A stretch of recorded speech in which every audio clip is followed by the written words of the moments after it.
안녕하셨어요. 기독선의 모선사입니다. 또 뵙게 돼서 반갑습니다.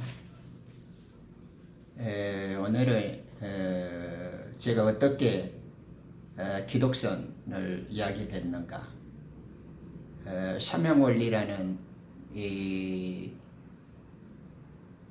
기독선의 그 핵심 요체, 또 성경을 보는 이 새로운 기준과 관점,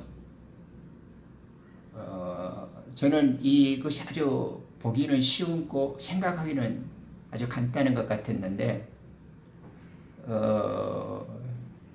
이것을 체계화시키고 조금 조직적으로, 또 이론적으로, 논리적으로, 또 이 각 그에 알맞는 그 뼈대들을 이렇게 채워가면서 성경을 밝히 보게 되어짐으로 인해서 성경을 보는 눈, 그리고 성경을 읽어 나가는 힘이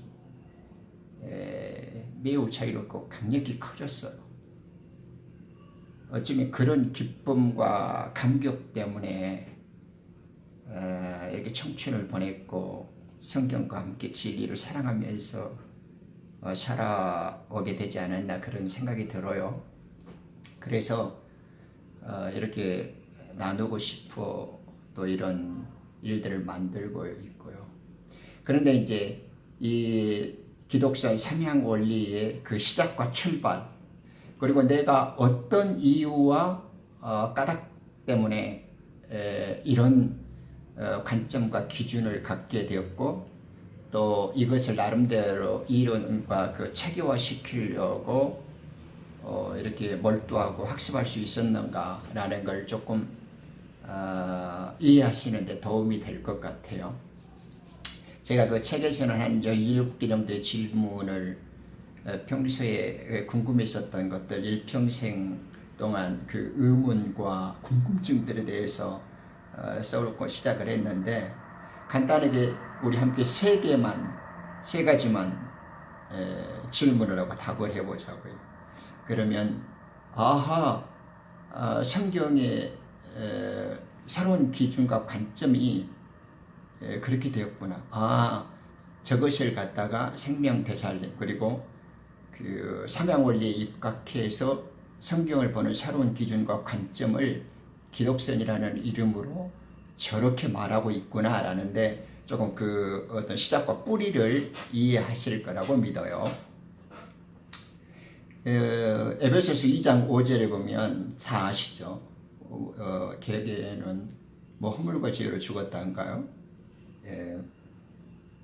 여기에 보면 죄들 가운데서 죽었던 너희를 그리스도와 함께 살리셨으니 라고 사도 바울은 말하고 있죠. 거기서 이제 천상의 나라에서 이렇게 지금 죽었던 우리들을 하늘의 나라로 옮겼고, 빛의 나라로 옮겼고,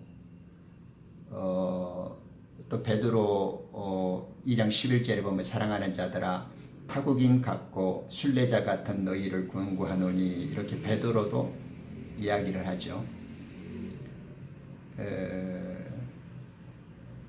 베드로는 이 어둠의 곳에서 빛의 나라로 옮겼다, 이렇게 이야기를 합니다. 자, 저는 이것이 아주 쉬운 말이었어도 오랫동안 생각을 했었어요. 같이 생각해 보자고요. 베드로는 우리들 보고 나그네도 순례자래요. 타국인이나 나그네, 또 이렇게 순례자라는 말은 떠나왔다라는 거죠. 그죠? 고향이 있다든가 원래 자기의 그 본적지가 있으니까 떠나왔다라는 거 아닙니까? 그렇죠. 그러니까 지금의 내가 이렇게 외국에 있으면서 지금 이렇게 타국살이를 하고 또 타향살이를 많이 했는데, 분명 타향이라는 말, 타국이나 이렇게 순례자라는 말은 원래 고향, 태어난 곳에서 떠났다, 이 말이죠. 그리고 바울의 말도 보세요. 우리가 죄들 가운데 죽었다, 이렇게 말한단 말입니다. 지금 이 땅에서 우리는 태어난 지 얼마 안 됐고 여기에서 흙을 입고 사는 세월이 얼마 되지 않고 또 처음인데 우리 보고 죽었다라고 합니다. 그 좋아요. 영적으로 죽었다 그래요. 그러면 죽었다라는 말 속에는 살았다라는 말이 전제되어져 있잖아요. 그죠? 우리가 죽은 존재였다라는 것은 어딘가에서 먼저 살았기 때문에 지금은 죽은 상태잖아요. 지금 예수 믿고 다 믿음 안에서 주님의 은혜로 다 부활된 생명, 믿음으로 새로운 생명을 회복했지만은, 그런데 죽었다라는 말은 어디에서 살았다라는 거죠. 그러면 언제 살았냐 이 말이죠. 어떻게 살았고 누구하고 살았냐 이 말이죠. 어딘가에서 산 적이 있으니까 우리들보다 지금 죽었다라고 말을 가능합니까? 그러면 누구와 같이 살았고 어디서 살았고, 그죠? 그리고 어떻게 죽게 되었는지 이게 중요하지 않습니까? 바울의 이야기를 보면. 그런데 그것을 이렇게 감은 오는데 쉽고 자세하게 이렇게 생명적으로 이렇게 체험적으로 실감이 나지는 않아요. 그죠? 그래서 제가 이제 기독교를 말하기 시작하는, 성경에 이미 다 비밀들이 있는데, 그리고 이제 베드로도 타국인이요 순례자래요. 그러면 떠나온 고향이 있어요. 두고 온 가족이 있겠죠. 그러니까 고향이죠. 고향을 알아야만 출신과 소속과 자기가 예전에 함께한 가족들과 고향에서 그런 어떤 지리적이고 신분적이고 혈연적인 그런 속사정과 내용들을 알게 될 거 아닙니까? 분명. 그리고 또 하나, 그러면 이 땅에 떠나왔다, 이 땅에 와서 죽었다, 이 말 속에는 떠나오게 된 사연과 곡절이 있을 것 같아요. 까닭이 어떤 일이 벌어졌길래 이 땅으로 내가 쫓기고 이주당했고 무슨 곡절과 사고가 있었간디 어떻게 해서 떠나오게 됐냐, 어떻게 죽게 됐냐라는 것을 갖고 있지 않습니까? 이것이 히브리서 11장 3절에도 똑같은 말씀이 나오죠. 그 믿음의 선진들 이야기하면서 이들은 모두 믿음 안에서 죽었으나 그 약속들을 받은 것은 아니로되 그것들을 보았고 확신하여 소중히 간직하였으며 또 이 땅 위에서 타국인이요 순례자라고 고백하였느니라. 이는 이런 것들을 말하는 사람들은 자신들이 본향을 찾고 있음을 분명히 나타낸 것임이라. 그죠? 믿음의 선진들은 이 땅에 나그네사, 이 땅의 타향살이를 다 깨닫고 자기가 돌아갈 본향, 원래 왔던 그 고향을 찾고 있는 사람이고 가고자 하는 그런 열망을 가진 자라는 것을 삶 속에서 일평생 고백하고 살았다, 간직하고 살았다. 지금 이렇게 바울 선생은 이야기를 하고 있습니다. 고향과 가족을 그리워하세요? 저는 절실합니다. 아버지의 사랑과 고향에 대한 그리움을 알면 그리워하지 않을 수가 없죠. 돌아가지 않을 수가 없죠.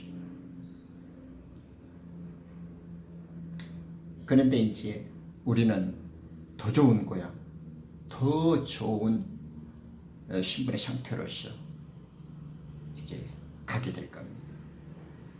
그런데 이것이 이제 첫째 의문이었었고요.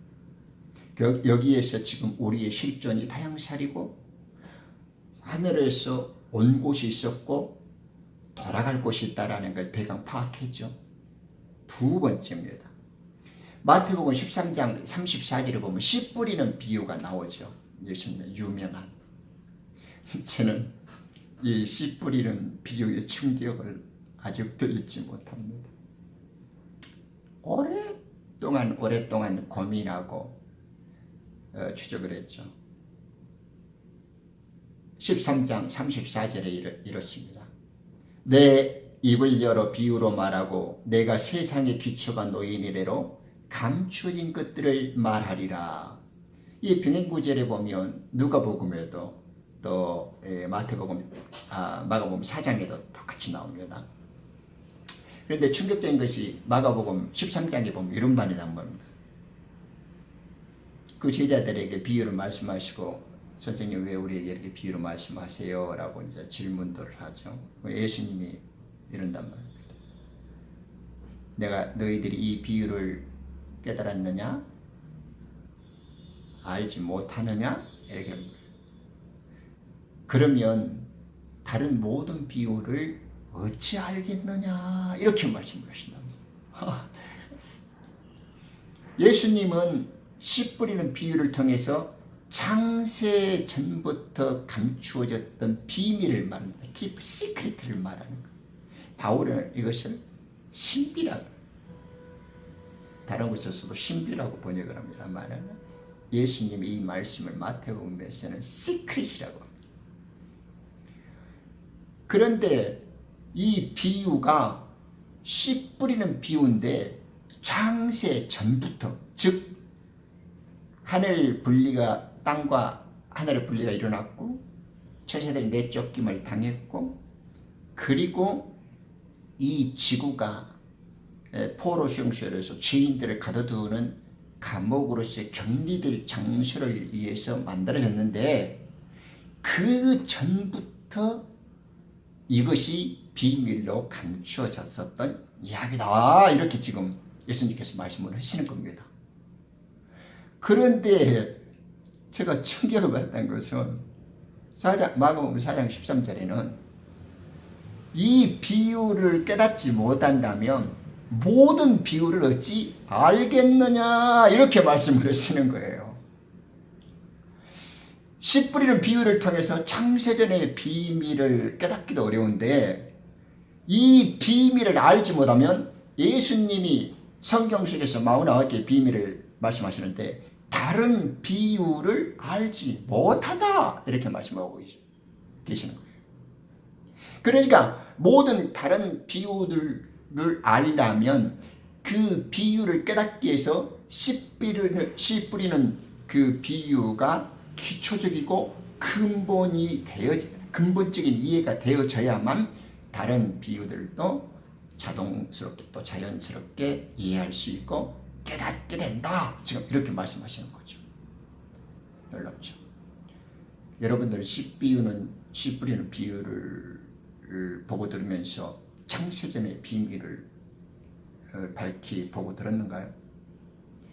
제가 이렇게 시간 날 때마다 어렸을 때부터 수없는 비유를 들어오고 가끔씩 이렇게 테레비나 방송에 이렇게 신앙생활 보면 사람들이 다 지가 지어내고 만들어내고 하나님의 진리를 제 수준의 상식과 경험과 지식에서 풀어가지고 자기 말로 지어내고 만들어내서 꾸며낸 말이지 예수님께서 말씀해 주시고 의도했던 창세전의 비밀들은 거의 아니에요. 보고 듣기가 어려워요. 그래서 제가 이렇게 기독선이라는 이름으로 젊음에 그 학습되어졌던 동안 오랫동안 이런 비밀들을 조금 깨닫고 파헤치면서 은혜로 살아왔는데 이런 것들을 이제 조금 나누고 싶었던 거죠. 그래서 이제 세 번째, 두 번째까지 했고요. 세 번째, 그러면 우리가 하늘에서 쫓겨서 이 땅에 와서 죽었다. 그리고 돌아갈 하늘이 있다. 이것은 알죠. 그런데 하늘에서 우리가 어떻게 왔는지 그 근거와 어떤 그 자료 정보들은 어디서 구할 어떻게 확인을 해야 되는 겁니까? 그렇죠. 성경을 말하죠. 성경은 그 내적 증거와 자기 증명의 원리가 있지 않습니까? 성경이 성경을 말하는 대로 이야기를 해야죠. 성경 한 구절 띄어냈고 지가 이해하는 방식으로 지 상상과 지식과 지 경험으로 섞어갖고 말하는 그런 성경 이야기 하지 말고, 성경은 반드시 두세 증인의 법칙으로, 성경은 자기가 자기를 말하는, 물론 그래서 짜겠다 이런 식으로 표현을 하지만, 그러면 하늘에서 우리가 왔다는 사실을 어떻게 알 수 있냐? 그것이 베드로후서 2장 4절과 유다서 1장 유다서 한 장밖에 없죠. 6절 7절이란 말씀입니다. 거기에 보면 이렇게 나와요. 베드로전서에 하나님께서는 죄를 지은 천사들조차 아끼지 아니하시고 지옥에 던져서 어둠의 사슬에 주어 심판 때까지 따로 잡아두셨으니, 유다서에도 나옵니다. 자기들의 지위를 지키지 아니하고 자신들의 처소를 떠난 천사들을 주께서 그 큰 날의 심판 때까지 어둠 아래 영원한 사슬로 가다 두셨으니, 이렇게 말합니다. 하늘에서 뭔가 일이 있어서 그들을 이 땅에 추방하고 축출시켰죠. 내어 쫓김을 당했다라는 거죠. 범죄한 천사들이요. 그리고 하나님께서 이 범죄한 천사들을 이 땅, 이 어둠, 이 지옥이라고 부르는 이 세상에 격리시키고 추방시키고 하늘 셋째 하늘에서 하나님의 왕국에서 분리시켰어요. 그래서 영이 하늘에서 왔다라는 것을 이제 확인하게 되어지는 거죠. 그러니 이제 기독설에서 말하는 삼양 원리의 근거들은 우리의 고향이 하나님이 계시는 하늘나라와, 그리고 뭔가 사건 사고가 벌어져서 내어 쫓김과 축출을 당해서 이 땅에 내려왔고, 이 땅에서 나그네 같은 삶, 실향민 세월을 끝내면 이제 피의 구속으로 말미암아 예수 그리스도를 믿는 그 믿음으로 예수 그리스도가 주신 그 생명과 믿음을 우리가 소유하면 잃어버렸던 하나님의 왕국, 즉 우리가 새하늘 새 예루살렘이라고 부르는 하나님의 영광된 나라에 다시 이제 돌아가는 거죠. 이제 그 암행어사 장원급제를 하면 금이 환영하지 않습니까? 고향이. 비록 지금의 타향살이, 실향민살이가 고난과 슬픔과 죽음과 같은 고통의 시절이지만은 우리 주님께서 우리에게 베풀어 놓으신 은혜와 그 의로움의 방편들을 잘 이해하고 그대로 순종하면 우리는 이제 하나님께 돌아갈 때에는 예전에 잃어버렸던 그 지위와 신분을 회복하고 그 찬란한 영광과 그 잃어버렸던 모든 것들을 다시 얻게 되어진다는 겁니다. 이것이 이제 고향에서의 옛날에나 지금 현실 실존에서 현재의 나, 타향살이, 그리고 내일의 나, 미래의 나, 돌아갈 나, 그것이 환영, 돌아간다 이 말이죠. 이 세 원리, 고향, 현재의 실향, 타향, 그리고 내일 우리가 죽어서 돌아갈 환영, 이 세 향이 있죠. 삼향. 이 세 가지 원리에서 성경을 보고 듣고 가족과 고향과 출신과 소속을 이해하면서 성경을 보고 들으면 구구절절이 그 말 많고 묘한 그 이론, 그 설법, 그 회개한 그런 말도 말 같지 않고 말도 맞기도 하고 틀리기도 하고 맞는 듯 틀린 듯 이런 숱한 궤변에 가까운 이론이나 교리들, 그 변질된 복음들, 이런 것들보다는 쉽고 간단하면서도 강력한 복, 그리고 흔들리지 않는 믿음과 구원을 확실하게 거머쥘 수 있는 뚜렷한 체계들이 정확히 신다라는 거죠. 그래서 오늘은 기독선의 삼양 원리가 어떻게 탄생했고 출발했는가, 그리고 이 기독선의 삼양 원리에 입각해서 성경을 보는 새로운 패러다임을 어떻게 시작하게 되었는가라고 해서 간략하게 살펴보았습니다. 시간 내주셔서 끝까지 들어주신 여러분께 감사드립니다. 고맙습니다.